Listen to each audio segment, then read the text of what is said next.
This is the story of a bank raid, maybe the most ambitious bank raid of all time. It's a tale of conflict, of big money and big characters, secret deals, rule makers, but no knuckle dusters. It's happening now, and it starts here, in the City of London, where some of the world's biggest financial giants are pondering how to react to an uncertain future. Now, this isn't about tenors or gold bars. This story is about the banks themselves, about finance companies based here in Britain who've been operating freely across Europe. But they're now worried that Brexit, as they understand it, means they won't have that freedom come 2019. So they're pondering contingency plans. Now, all of the international banks I've spoken to say they would prefer to stay in London with assurances. But if they don't have that, then they'll have to move to another European centre. So the question for this bank heist story is, who gets the swag?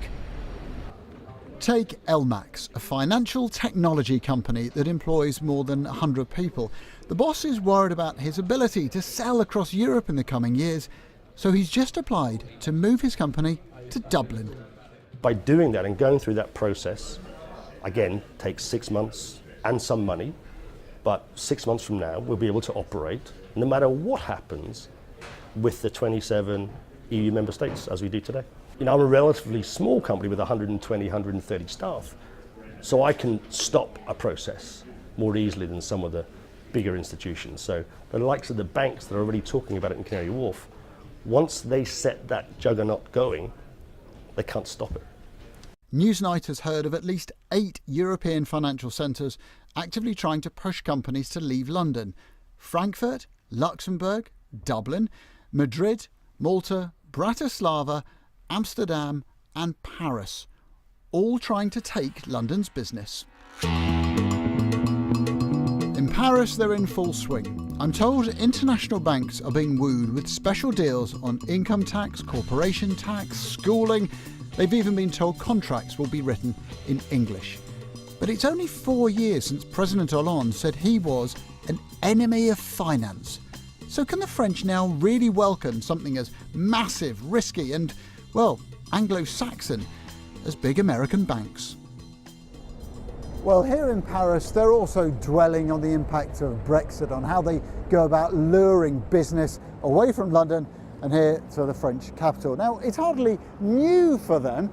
Stock exchange was built more than 200 years ago, but there are some very particular issues to do with modern banking, and they often revolve around the complexities of derivatives or huge foreign exchange deals. Now, overseeing those are regulators in London or New York. They're hugely experienced, but there are critics who say that in Paris, those regulators don't have the experience, the strength, the resolve, the teeth.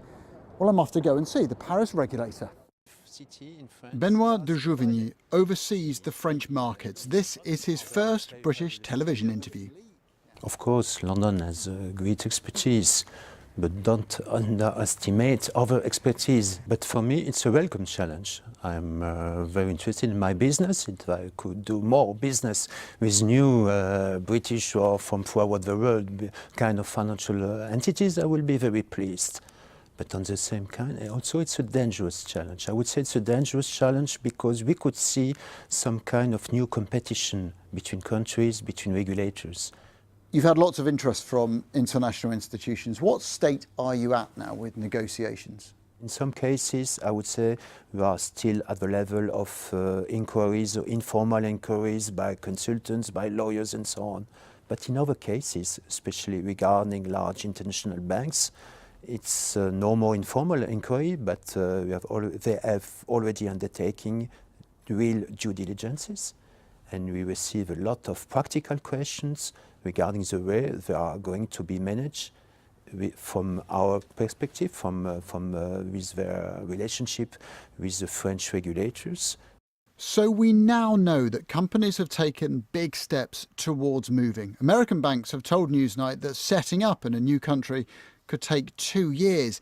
And if they do come to Paris, they'll probably come here to La Défense, where 70 new office buildings are being planned and where an influx from Britain is seen as key to attracting the rest of the world. We're also aiming world companies that are today established in London or looking about establishing themselves somewhere in Europe. For instance, we have a lot of contacts with Chinese companies who are looking for a basis in Europe and who are very interested by France and by Paris for many reasons, and they are very interested by the Paris business district. And do you think these are companies who would otherwise have gone to London? Probably, yes. And they're saying to you, now that's off the table? Yes. But for all that Parisian bullishness, London's threat doesn't come from just one place. Well, I've spoken to bankers, lobbyists, regulators and politicians all across Europe, and what is very clear is that there isn't one city, not even Paris, that thinks it can take on everything that the City of London does. But there are lots: Luxembourg, Amsterdam, Frankfurt, Dublin, and yes, the French capital, that think that they can take a big chunk of that business. And if you put all those chunks together, what you end up with is a very big problem for one of Britain's biggest and most lucrative industries. Tonight, one major American bank told Newsnight it was making contingency plans to move operations to mainland Europe. But in January, I was told, the process would start of turning plans into reality.